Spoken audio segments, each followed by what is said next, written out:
Só falar uma coisa antes da gente começar conversando, acho que para mim, para a Rose e para as nossas irmãs de santo que estão aqui presentes também, é muito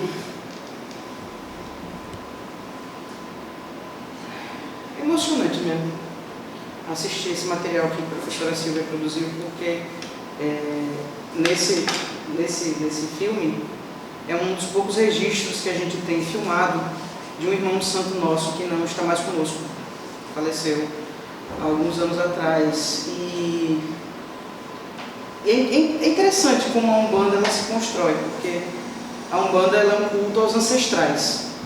Não tem um dia que eu não chegue no terreiro, que abra a porta do terreiro e pense, será que fulano já chegou? Ou que eu esqueça dele.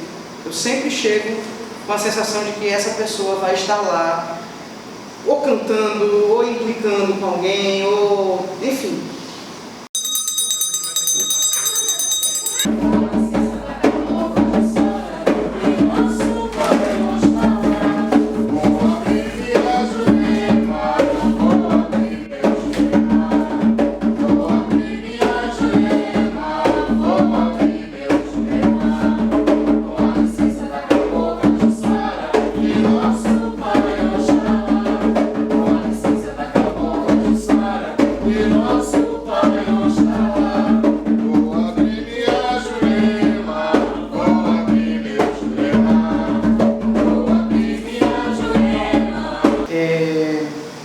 Eu acho que foi uma grata surpresa ter a exibição do filme antes, porque eu entendo que essa é a síntese do que é a Umbanda. É uma forma da gente reverenciar os que vieram antes da gente e compreender como é que esses que vieram antes da gente constroem um legado para que nós possamos estar aqui e depois como é que nós vamos construir um legado para os que virão depois de nós.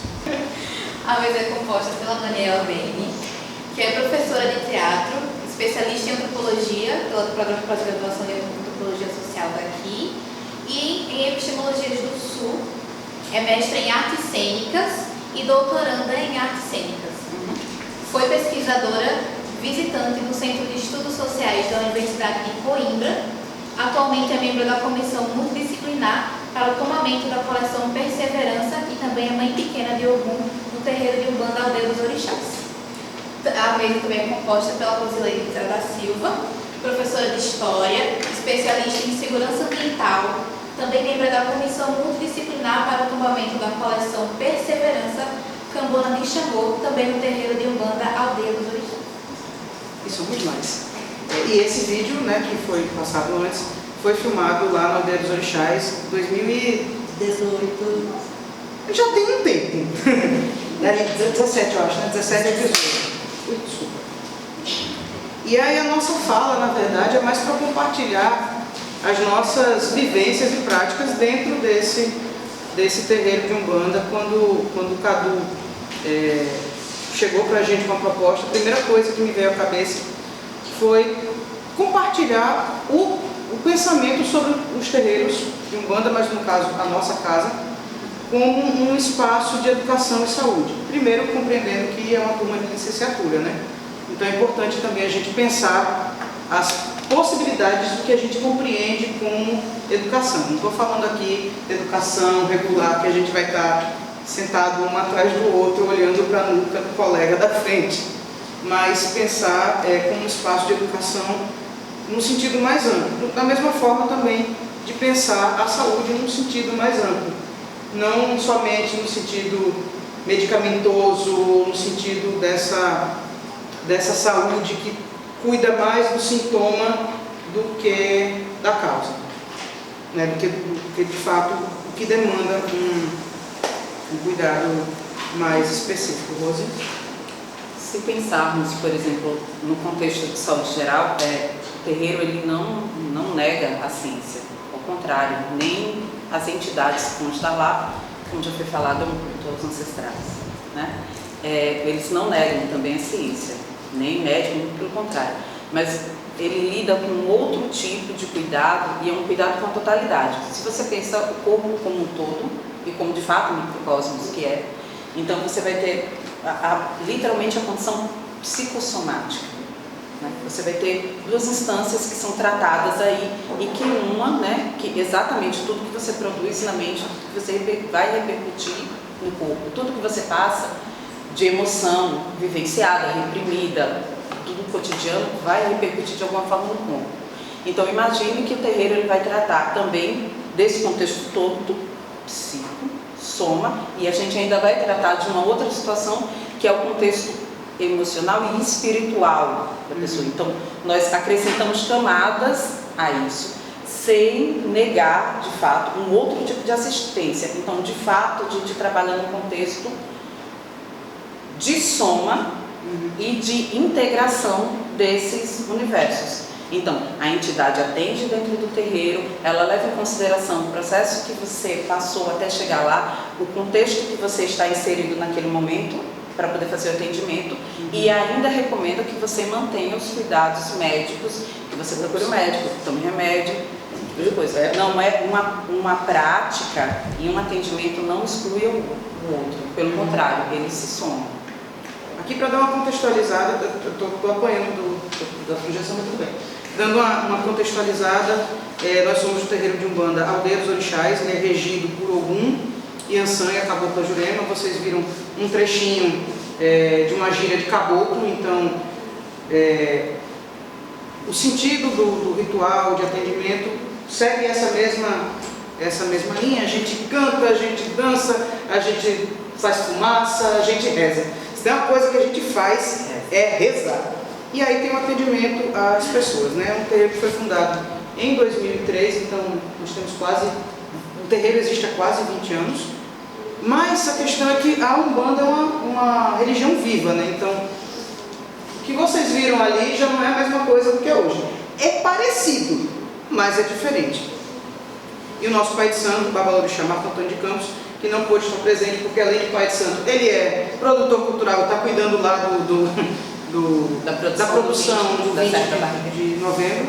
E desde 2015 nós estamos situados no bairro da Ponta Grossa, nesse espaço que vocês viram no filme. Temos aqui uma fotinha bem bonitinha do nosso espaço e somos em mais de 60 pessoas no terreiro. Então estamos aqui, mas nosso pai de santo é de São Paulo, o terreiro foi fundado em São Paulo, tem filhos de santo lá, tem filhos de santo aqui, tem filho de santo no Acre. Diversos. E acrescentando a isso, além de ser o mesmo terreiro, já não ser o mesmo terreiro e ser composto por tantas pessoas, ainda entra numa situação. Zeca Ligiero, ele faz algumas definições, ele tem um livro, ele tem muitos livros publicados, um sobre Umbanda e outro sobre Candomblé. No livro de Umbanda dele, ele conceitua a Umbanda como uma religião que se constrói a partir da própria prática. Então ela é mutável, viva e está em movimento. Então, de 2018 para cá, evidentemente que existem práticas que são mantidas, que existem os famosos fundamentos, que aí se você passa por outras religiões, você vai ter no cristianismo dogmas, e só vai mudar o nome, só vai mudar a nomenclatura. Existem pontos básicos, vamos colocar assim. Mas essas práticas, à medida que as pessoas vão entrando e vão ficando, a partir de que novos conhecimentos surgem e se chocam bem na possibilidade de Exu, bem na possibilidade do cruzo. Exatamente. Toda vez que esses conhecimentos se cruzam, que esses universos colidem lá dentro, ou que eles se amparam lá dentro, geram novos conhecimentos e a partir daí a própria prática se renova.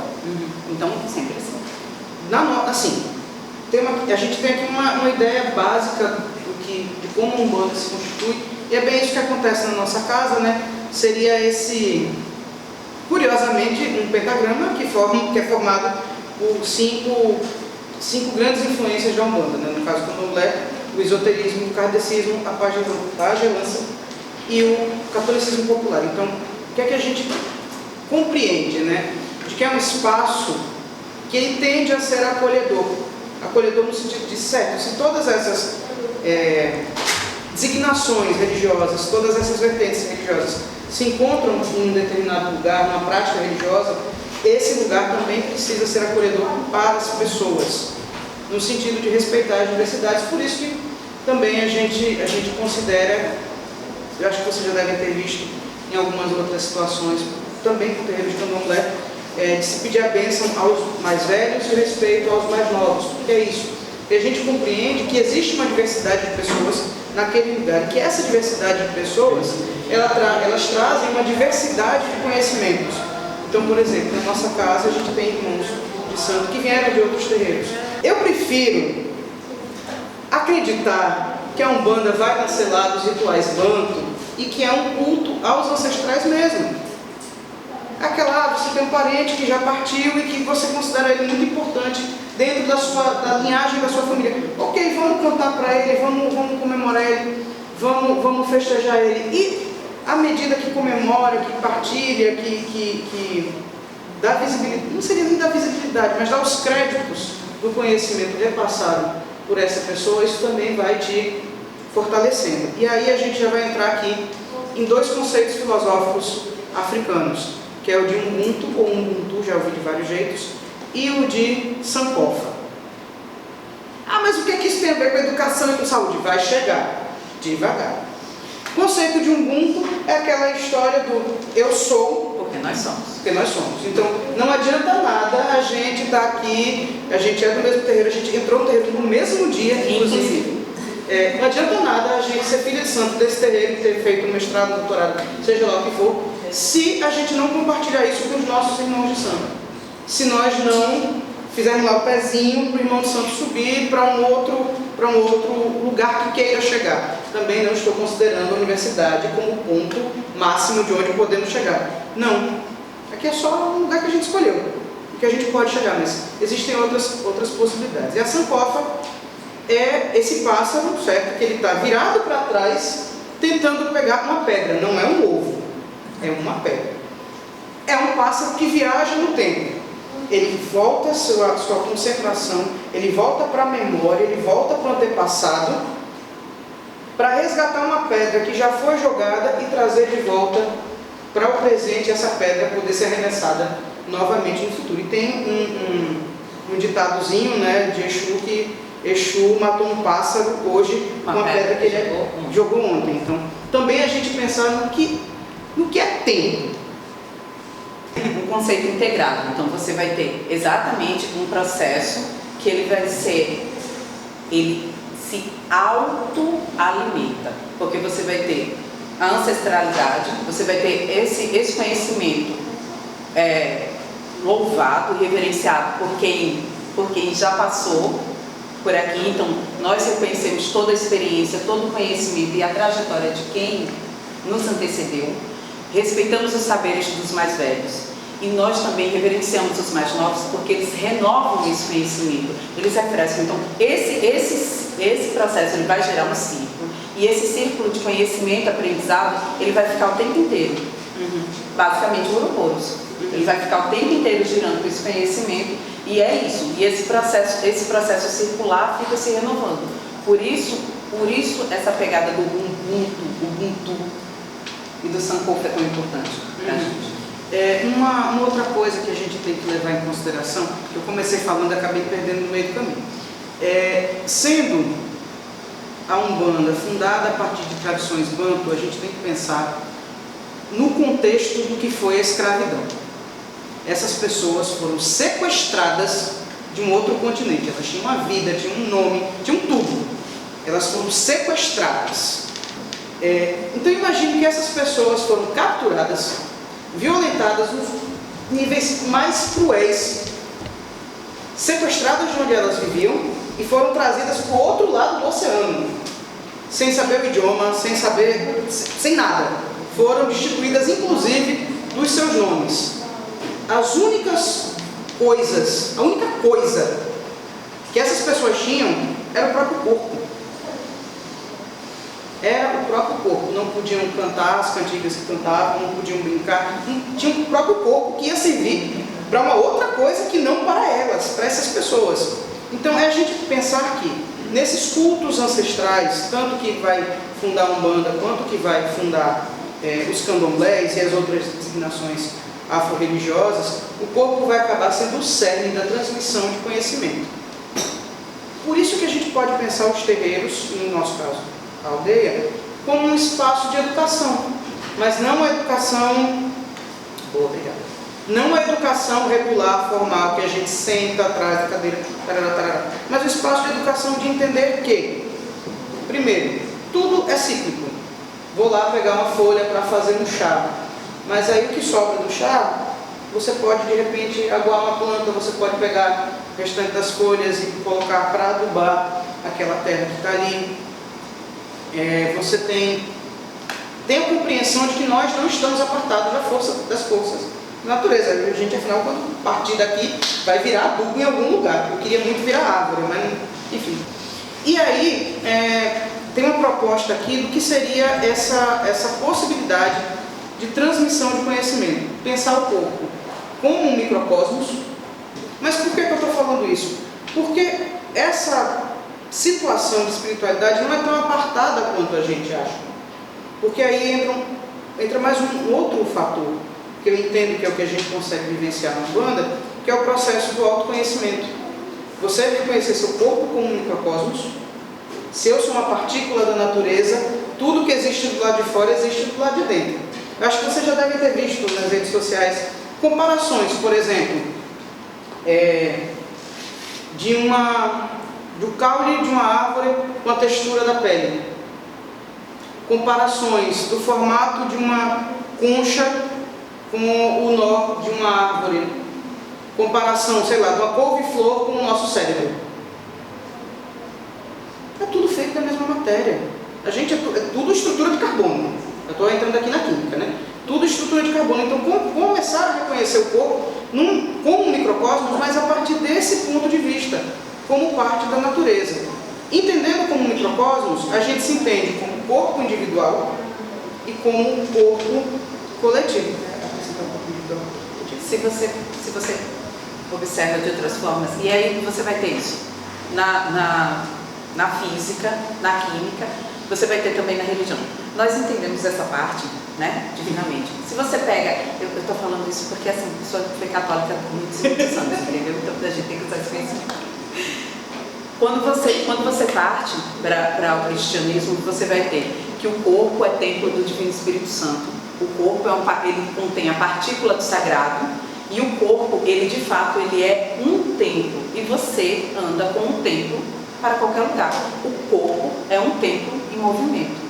Quando você chega na Umbanda, nós também temos exatamente esse conceito. As religiões ameríndias têm esses conceitos. As religiões de matriz africana também têm esse conceito.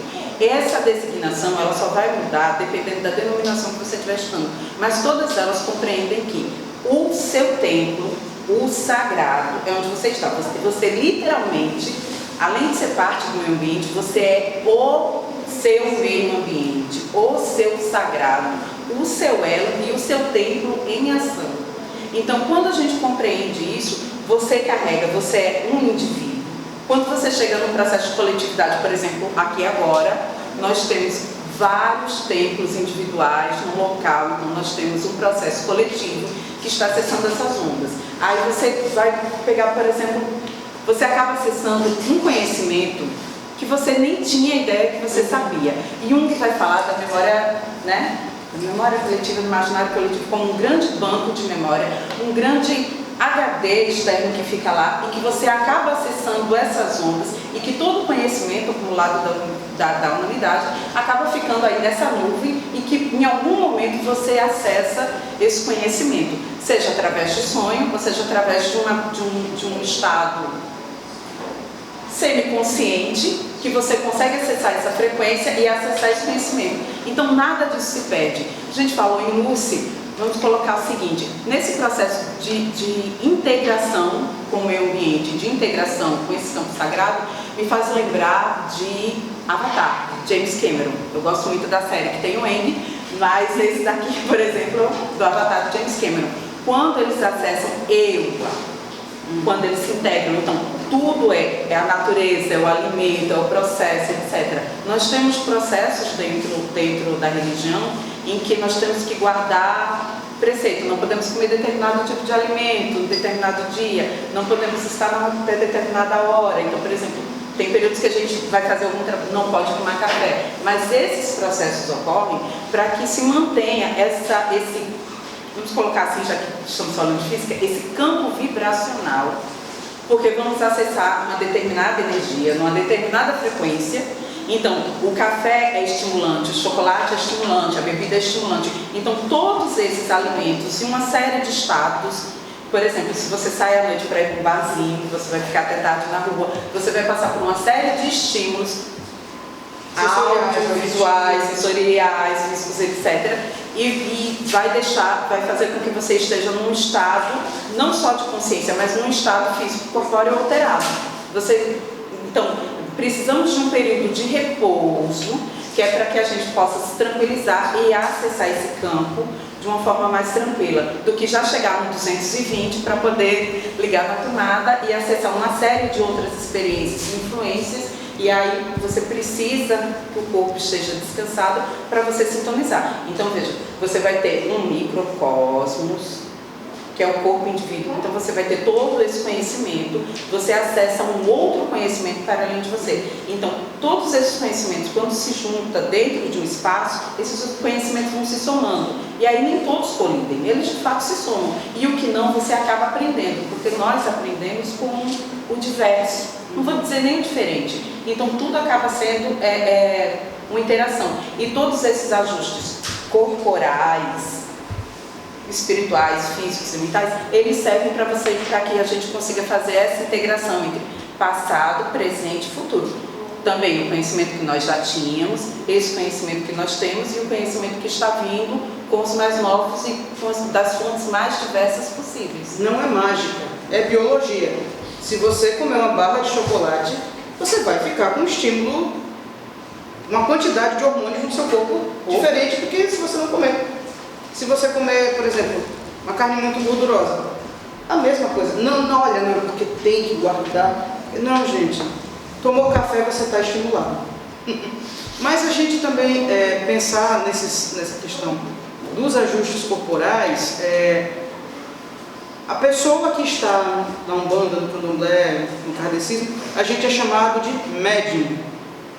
É a pessoa que media a informação entre esse plano e o outro. Por que eu fico pensando o corpo como um lugar de centralidade? Porque é a materialidade. A gente existe corporalmente. A gente, as pessoas aqui.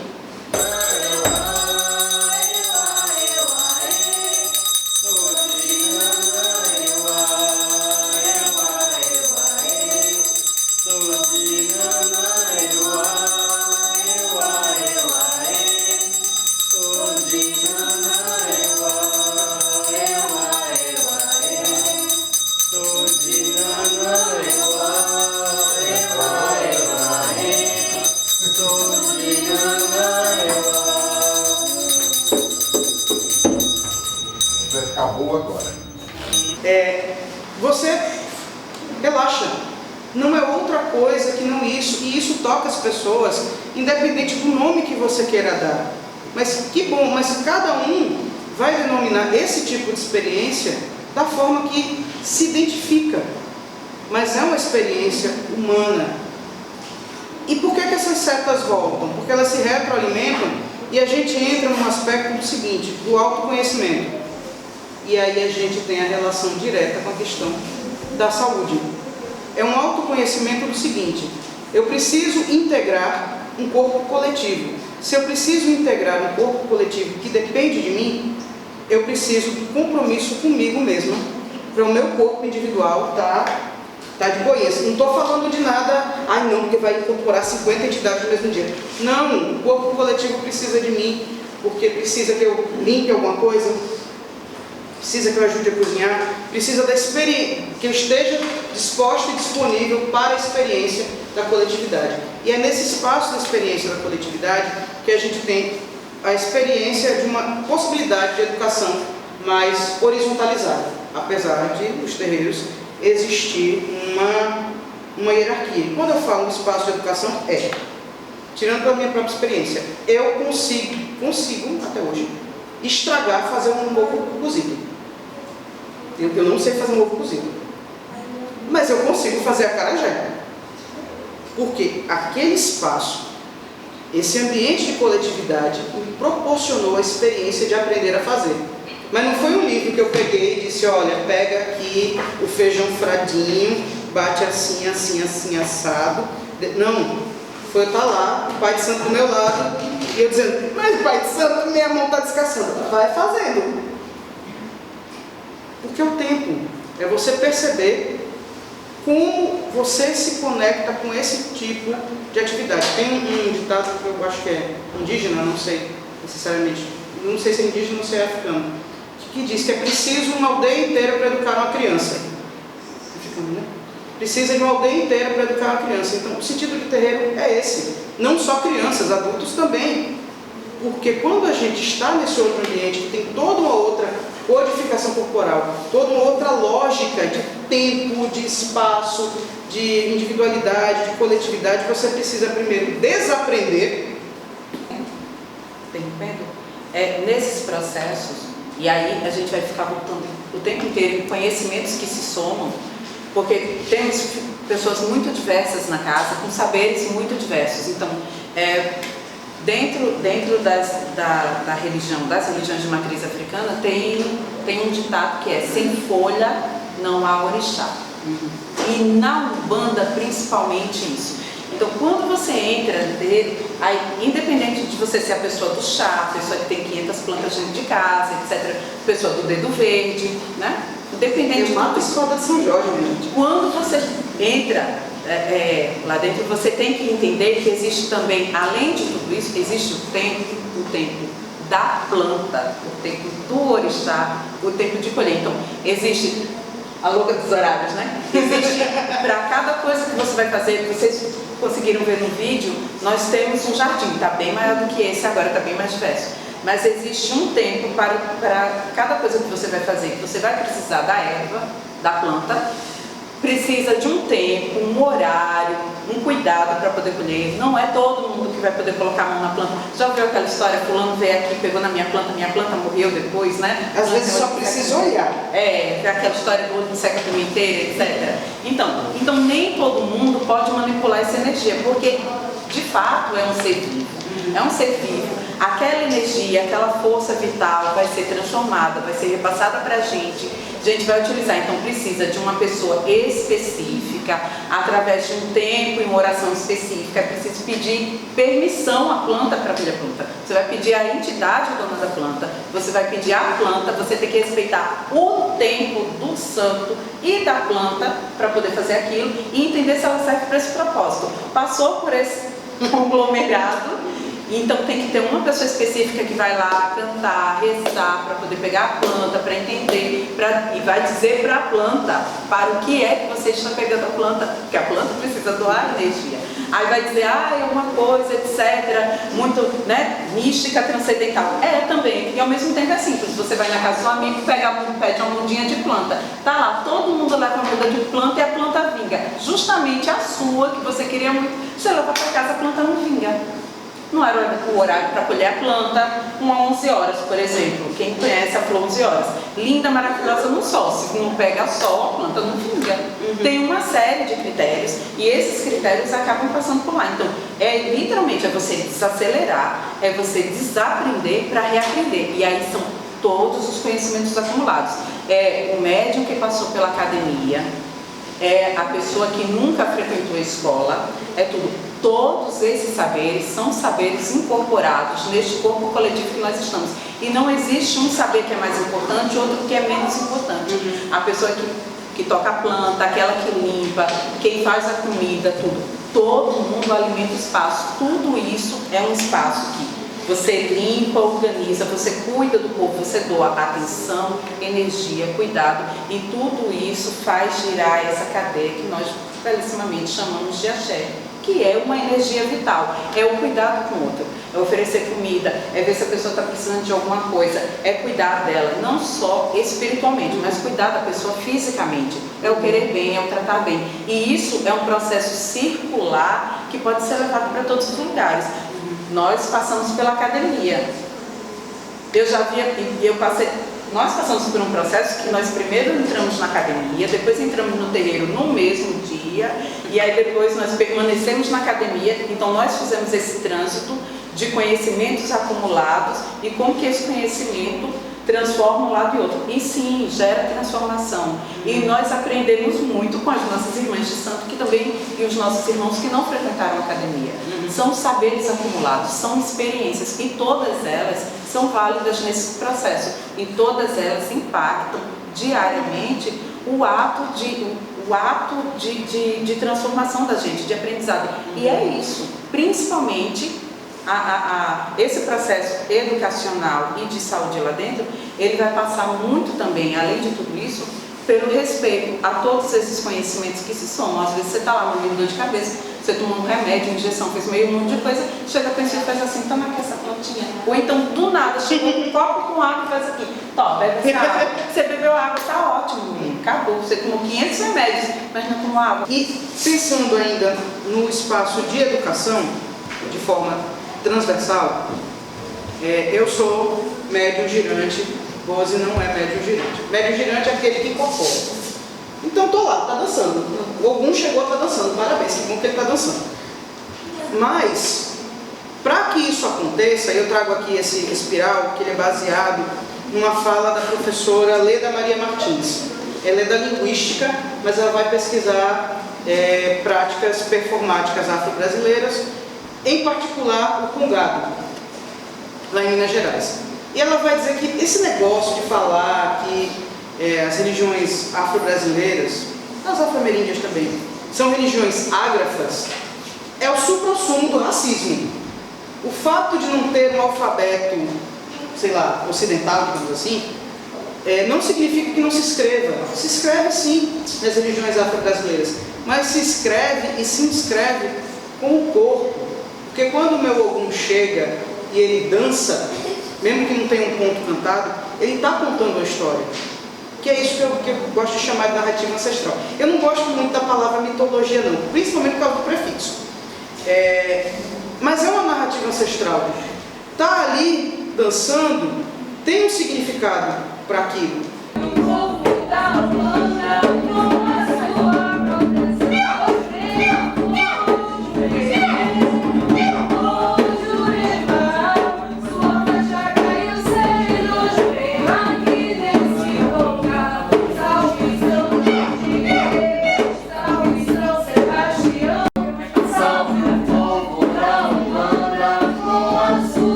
Compreendo o movimento que é feito, mas eu sei que Rose, como médium não girante, entende qual é o enredo daquela dança.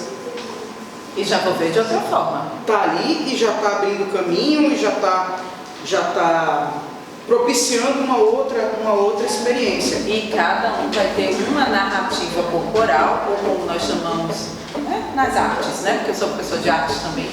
Cada entidade, cada médium desse vai ter literalmente uma partitura corporal. Então, por exemplo, podem ter todo mundo aqui incorporado exatamente com o mesmo orixá, mas vai ser cada entidade vai ser diferente e cada um deles vai ter essa narrativa, essa partitura corporal diferente. Cada um vai contar uma história de um lugar, um detalhe diferente. Eu que fico em terra consigo ver esse tipo de coisa. Se você chegar lá, você vai ver que cada um vai estar dançando, falando, cumprimentando de um jeito completamente diferente do outro. Por exemplo, no vídeo que a gente assistiu, tiveram 2 Oxóssis dançando. O primeiro do Pai de Santo e o segundo do nosso outro irmão de santo. O do nosso Pai de Santo, ele salta e dá uns pulinhos para trás. É uma característica energética dessa determinada entidade que a gente, na convivência, aprende a ler. A gente aprende a ler o corpo do outro. Se a gente traz para o nosso dia a dia, você bate o olho em fulano, que você conhece há muito tempo, bate o olho nele e pensa, tá borocochô, coitado. Borocochô, e aí? Senta aqui, conta. O que foi? O que foi que aconteceu? Você consegue fazer essas leituras das pessoas a partir disso. Então, é inclusive uma possibilidade de leitura. Então, a Leda vai trazer também para nós. Ela traz 2 termos que eu gosto muito, né? Que é a afrografia e a oralitura, que a oralitura é uma literatura oral. Não necessariamente o conto cantado, não necessariamente a cantiga lá do candomblé, mas pode ser quando o preto velho senta, olha para Cadu e diz: meu filho, senta e passa ali meia hora dando um conselho para Cadu. Estou tomando Cadu como exemplo. Mas aconteceu. Passa ali dando meia hora um conselho para Cadu, que às vezes não tem nada a ver com o que você foi procurar ali. Mas dentro daquele conselho, existe uma literatura oral. Então isso é o que também a Leda vai considerar como uma narrativa corpóreo-vocal. Para quem já teve a experiência, a oportunidade de conversar com alguma entidade, o corpo do médium muda, a voz do médium muda, o olhar muda, tudo muda. Eu pesquiso dentro das artes cênicas. Eu diria que é como se o médium fosse, não estou dizendo que orixá e entidade são personagens, não é isso. Então, na experiência da incorporação, na experiência do transe, enquanto não há esse encontro dessas duas energias, da pessoa que media com a entidade vai existir como força da natureza, como arquétipo, como força motriz, como quiser chamar. Mas ela vai existir como entidade quando existe esse processo. Como entidade não, ela vai existir palpável nesse plano, nesse processo de incorporação, que aí a gente vai ter o corpo como suporte físico. E aí esse corpo ele vai ser entendido como a própria encruzilhada. Porque eu não tenho como deixar de ser Daniela quando eu estou incorporada, porque eu sou eu. Eu sou eu e eu tenho desidratação discal, eu tenho um joelho capenga e um ciático que dói. Esse é o corpo que eu tenho que lidar com ele, é esse que existe. Ah, mas é porque durante o transe a entidade leva embora tudo. Sim, pode levar, mas por exemplo, se a entidade quiser voar, ela não vai poder. Porque esse é o corpo que eu tenho. O corpo como encruzilhada é nesse sentido. Sou eu, esse corpo que eu habito, o papel social que eu desempenho dentro daquele ambiente, que eu desempenho um papel quase assistente de direção do Pai de Santo. Eu sou assistente de direção, Rose é diretora de cena. O papel social que eu ocupo ali, o papel social que a minha entidade ocupa ali também, encruzilhada porque tem estímulo sonoro, tem a pessoa que quer ser consultada, tem o incenso que está queimando, tem uma série de coisas que vai construir uma narrativa nesse atendimento. Então, por exemplo, um amigo meu que já foi ao terreiro. Não, mas é porque eu fui no terreiro num dia tão tranquilo, não sei o quê. No dia que ele foi, não estava nos ogães, então não tinha tabaco. E foi um trabalho, acho que foi com preto velho. Depois, quando ele foi de novo, tinham 4 ogãs tocando atabaque e quem estava atendendo era baiano, que é muito mais animado, digamos assim. Não, mas foram experiências completamente diferentes. Foram, mas de repente a sua experiência precisava primeiro ser mais tranquila, para você não sair correndo, e depois uma experiência um pouco mais movimentada, entendendo também o terreiro, como naquele primeiro slide que a gente botou, como um espaço de encruzilhada. Por exemplo, quando nós estamos estudando, não temos como parar o mundo, o vizinho, o ônibus, barulho, calar a nossa mente, os sentimentos, etc., para poder parar e dizer assim, tá bom, vou me concentrar agora só nesse texto que eu vou apresentar um seminário. É você lidando com aquilo, tudo acontecendo ao mesmo tempo agora. Você, sua pessoa física, emocional, jurídica, da história que não deu, o boleto que tem para pagar, os compromissos, o barulho do lado, todos esses estímulos externos e internos acontecendo ao mesmo tempo agora e você tendo que lidar. O médium incorporado é a pessoa física, espaço religioso, quanto aquele espaço social acadêmico.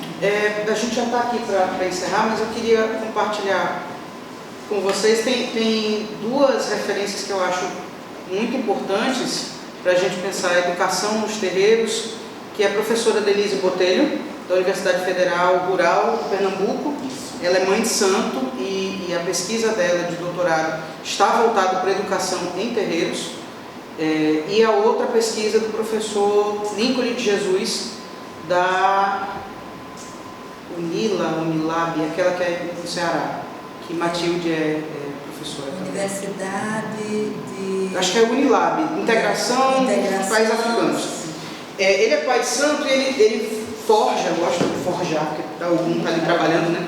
Ele forja o termo cosmobiointeração, que ele, como pai de santo, ele como professor de um curso de pedagogia e pai de santo, ele leva os alunos dele para entenderem, os alunos que vão ser professores, para entender, por exemplo, o ciclo das águas a partir das narrativas ancestrais das Iabás, que todas as orixás femininas estão relacionadas ali com o ciclo das águas. Todas, não tem uma que sai. É a água doce, a água salgada, é a chuva, é o mangue, está tudo ali.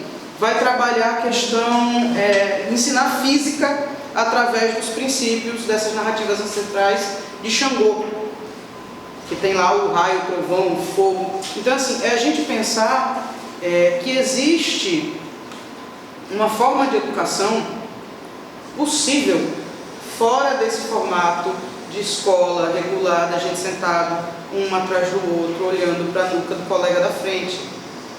Eu acredito que quando a gente põe na prática o que é passado na teoria, isso você incorpora conhecimento. Se eu tivesse lido um livrinho de como fazer acarajé, eu ia estar comprando acarajé até hoje. Mas quando é preciso, na obrigação do terreiro, eu estou lá, eu ajudando a bater a massa. Fica maravilhoso? Não, não fica maravilhoso, mas eu sei fazer. Né? Quando aperta alguma coisa, ai meu Deus, eu preciso tomar um banho porque eu estou muito carregada. Consigo fazer, a gente consegue fazer. Porque tem esse trabalho, inclusive, de uma produção de autonomia. O corpo individual que se cuida para poder prestar assistência, prestar apoio a outro corpo individual que está sendo ali atendido, ou a esse grande corpo coletivo. O próprio Itan, não vou colocar como lenda, vou colocar como as narrativas de cada orixá, de cada entidade, ele vai por si só, já ensina essa narrativa. Eu vou tentar falar rapidinho para não cuidar. Por exemplo, Xangô, que é o orixá, que é o senhor da justiça, né? Senhor da pedra, rola a pedra na pedreira. Que tome, gente, que tome. Xangô. Ele compreende, ele é o grande senhor do conhecimento também. Então, a figura das leis, a figura da justiça. Então, ele tem todo um papel com isso, traduzindo para esse nosso tempo, documentação, lei, direito, e isso é um princípio de Xangô. E se você pega o professor Ivan Poli, ele vai trabalhar um conceito que eu acho interessantíssimo, que aí ele trabalha a antropologia dos orixás. E aí ele diz o seguinte, que Xangô compreende o velho para ressignificar o novo. Então ele entende esses conhecimentos acumulados e ele transforma esses conhecimentos acumulados e agregando com os novos conhecimentos. Não vai descartar isso. E aí você passa por todo esse processo de transformação de conhecimentos que se cruzam e geram uma coisa nova, você vai voltar aqui. Aí Aí você volta à pedagogia das encruzilhadas do professor Rufino. Então, você vai ter este conhecimento, esse processo de aprendizado decolonial, uma nova forma de ver esse conhecimento, que não seja esse normal que a gente aprendeu, institucionalizado. Então, o terreiro ele vai propiciar esse espaço de uma educação diferenciada, continuada e agregando e transformando o conhecimento de cada pessoa individualmente, o conhecimento que ela já traz, para gerar uma coisa nova lá dentro, sem desmerecer ou sem destituir nenhum conhecimento. Você compreende o que ela já tem, você transforma, você agrega, ressignifica para transformar num novo conhecimento. Entende? Então essas relações, pensar os orixás também como princípios, estão relacionados com a nossa prática do dia a dia. Então, é um espaço de educação. Por esse aspecto, a gente compreender o que são essas forças motrizes, o que são esses impulsos e a aplicabilidade desses impulsos no nosso dia. E é um espaço de saúde também para a gente compreender que o nosso corpo ele é parte dessa coletividade e que, se ele não estiver sendo cuidado, no sentido mais amplo, compreender que esse espaço é um espaço de cuidado, mas antes de qualquer coisa, é um espaço de autocuidado. Se eu não percebo o funcionamento do meu corpo, o funcionamento da minha mente, como é que eu vou me dispor para ajudar a cuidar dos outros? E a gente finaliza aqui com as nossas possibilidades de reflexões e de diálogo. Tem aí um artigo meu, tem... nem falei do Boaventura, falando das epistemologias do Sul, mas, enfim, estamos aqui. Mas aí a gente passa muito melhor. Não, mas a questão do Boaventura nas epistemologias do Sul é a compreensão dele de que os conhecimentos tradicionais também são conhecimentos. A gente que é macumbeiro já sabe disso, né? Só foi um cara que tem reflexões interessantes, mas é algo que as comunidades de terreiro já conhecem, as comunidades indígenas já conhecem, as ribeirinhas, enfim, todas essas comunidades ao sul do norte global já conhecem e enfim, tá aí. E aí vai ser um acadêmico reconhecendo isso. Um acadêmico português. Isso. Reconhecendo isso. Professora Leda Maria Martins, né, com essa performance da oralitura. Acho muito, muito bacana para quem quiser trabalhar com o sentido de corpo nas manifestações populares e tradicionais. O professor Luiz Rufino, trabalhando com a pedagogia das encruzilhadas, e ele diz que nós que queremos uma prática de educação e de cultura decolonial temos que saber gingar nas frestas dos espaços. Então a gente vai gingando, né? Recebe um convite, vem, conversa, recebe outro convite, vem, conversa. Também conhecido como aprender a se adaptar. Exato. E a transformar os conhecimentos e receber os conhecimentos dos espaços diversos. E tem uma pesquisadora, vai na rua, está aprendendo. E uma pesquisadora aqui, Rosileide da Silva, né? Que fez a dissertação de mestrado sobre ritual e performance feminina no terreiro Aldeia dos Orixás. Então assim, a gente deixa aqui depois os slides, disponibiliza para quem quiser. E a gente se põe também disponível para conversar depois em outro momento, porque é muita coisa. Sim, e fazendo já o merchandising, aqui são 2 materiais que eu tenho produzido nos últimos anos. Esse daqui, o Jovinho Moreuá, o Afoxé Dança Preyançã, é o fruto da especialização que eu fiz. A professora Silvia foi minha orientadora e vai ser relançada aqui a 2ª edição no Encontro de Ciências Sociais, na semana que vem, e do Terreiro ao Teatro em busca da gestualidade ancestral, que é uma reunião de artigos meus sobre esse trânsito e essas aproximações entre a corporeidade nos terreiros e a corporeidade no teatro. O pessoal, agradecer o convite de Cadu, da turma toda, de Silvia. Estou falando o nome do Cadu porque foi a pessoa que veio falar com a gente no WhatsApp, viu? Mas assim, agradecer a oportunidade da gente poder dividir com vocês um pouquinho do que a gente entende do que seja esse lugar que nós estamos, que também é uma grande família e uma grande casa, e enfim, a nossa Aldeia dos Orixás. Obrigada. Temos a curiosidade. Eu sou de Ogum. Xangô. Eu sou muito forte. Isso que todos são Xangô do meu pai, né? Mas esse específico são cada um na sua força, com a sua potência, com a sua mobilização energética, né? Acho que é importante também a gente entender que, por exemplo, já pensou a água doce ali represada num dia que chove muito, o rio vai derrubando tudo. Então, vimos em Minas, né? Pois é, então são todos, cada um do seu jeitinho, mas a força está em todo. E literalmente, como médicos, cada um tem especialidade, age no campo, mesma coisa, os orixás e entidades. Cada um vai ter uma especialidade e vai agir num campo com um determinado elemento para poder fazer seus trabalhos. E trabalhar em equipe, né? Capitão Planeta vai ganhar. A gente tem muita referência da cultura pop, gente, desculpa, mas é isso. A presença, o encontro, né? E fazer uma provocação, assim, para todo mundo pensar, né? Como a gente pode sair desse espaço de experiências tão ricas e entrar num espaço como esse, como academia, né? Como a ciência, e proporcionar para os nossos estudantes, cada aula a gente, né, se encontra aí cada sexta de noite, a tentar fazer uma construção de conhecimento diferente. Porque muitas vezes a gente estava lá numa aula e a gente ia ver estrutural funcionalismo parsoniano. E agora a gente está aqui. Então, como que a gente pode fazer esses casamentos, né, essas uniões, com um conhecimento mais experiencial dentro da nossa própria academia? A própria professora Isabel, na vivência dela na Universidade Federal de Minas, existia uma atividade que trazia para dentro das universidades os mestres de cultura popular. Eu acho que aí precisa também a instituição entender que esses mestres, pai de santo, mãe de santo, enfim, todas essas pessoas também produzem conhecimento. Porque o que é que acontece muitas vezes?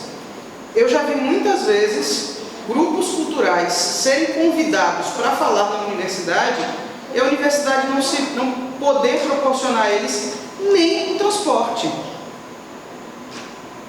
Né? Nem o transporte. Professores universitários concursados têm seus salários, bolsistas de iniciação científica, na maioria, conseguem suas bolsas e tudo mais. Mas por que essas pessoas que são da cultura popular, que são pais, mães de santo e tudo mais, não teriam acesso ao poder financeiro que está dentro das instituições? Eu acho que a primeira necessidade é a universidade se repensar como instituição de compartilhamento de conhecimento. Né? E é uma troca, né? É um princípio de troca. E Exu, que é o orixá da comunicação, da rua, da estrada, da troca no mercado, ele diz que aquele que busca o conhecimento, mas não leva nada em troca, ele rouba. Porque o ambiente da academia, para quem não frequenta, para quem não entra aqui, ele é um ambiente seletivo, hostil e castrador. Não gosto desse termo, mas ele reprime muito. Só registrar, agradecer, né? Eu queria colocar que é uma realização de uma disciplina que todos vocês vão passar, que é práticas de extensão em ciências sociais, né? Todo o evento, porque é uma disciplina que propõe fazer um evento, todo o evento está sendo realizado com os interlocutores, com as interlocutoras, trabalhando em conjunto, né? E articulados com elas, que são pessoas que é interessantíssimo, são de dentro do terreiro que elas fazem parte, com os papéis que elas assumem, como elas colocaram aí, e ao mesmo tempo são acadêmicas, né? São um exemplo de que transitam em diferentes ambientes, lidando com o conhecimento, né? De forma diferente. Né? Então, assim, é uma admiração muito grande que eu tenho por elas, convivi com elas como orientadora, né? Mas essa história de orientadora é mais aquela coisa assim, a gente vai acompanhando, né? A gente vai acompanhando, mas assim, um trabalho lindíssimo, né?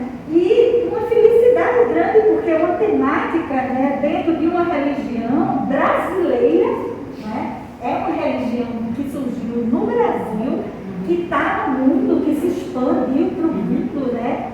E que contém todo esse conhecimento que elas tiveram aqui, tentando já traduzir, tentando, né, transmitir. E dentro desse momento no Brasil que a gente sabe, né, a gente sente que está melhorando para abrir espaços, né? Porque é uma religião que vem sofrendo muito com estigma, com discriminação, né? Com falta de entendimento do que se trata, né? Então, assim, a gente fica muito feliz com o trabalho desses, né? De que é fruto daqui, de ciências sociais, e elas também fruto da antropologia daqui da nossa universidade, né? Então, é assim, é um orgulho grande tudo isso, contente essa celebração, sim. E é o primeiro evento realizado presencialmente. Eu morrendo de medo de fosse esvaziado, vou falar com os professores, né, querendo vocês aqui, então agradecendo a presença de vocês, né? Mas é o nosso primeiro, porque passamos a pandemia e fazendo online, né? E aí eu tinha até dúvida, né, se a gente colocava também na plataforma, mas não está na plataforma, é o medo de todo mundo ficar em casa assistindo. A gente gravou a palestra e a gente eu me proponho, se ela aceitar, eu vou editar e provavelmente vai estar nas redes sociais do ICS, principalmente no YouTube por causa do tamanho do formato. Ou a gente estuda outra possibilidade de link. A gente tem blog da disciplina. O blog da disciplina também. E tem o canal YouTube do ICS. Claro que a gente vai disponibilizar para a aldeia dos orixás. A gente já pode, assim, por livre e espontânea pressão, perguntar às convidadas se elas autorizam. Sim. Pronto, então, maravilhoso. Até porque, como elas estavam falando, a gente quer também que a própria aldeia dos orixás tenha esse material como registro. Então a gente faz essa troca saudável, assim. Mas é isso.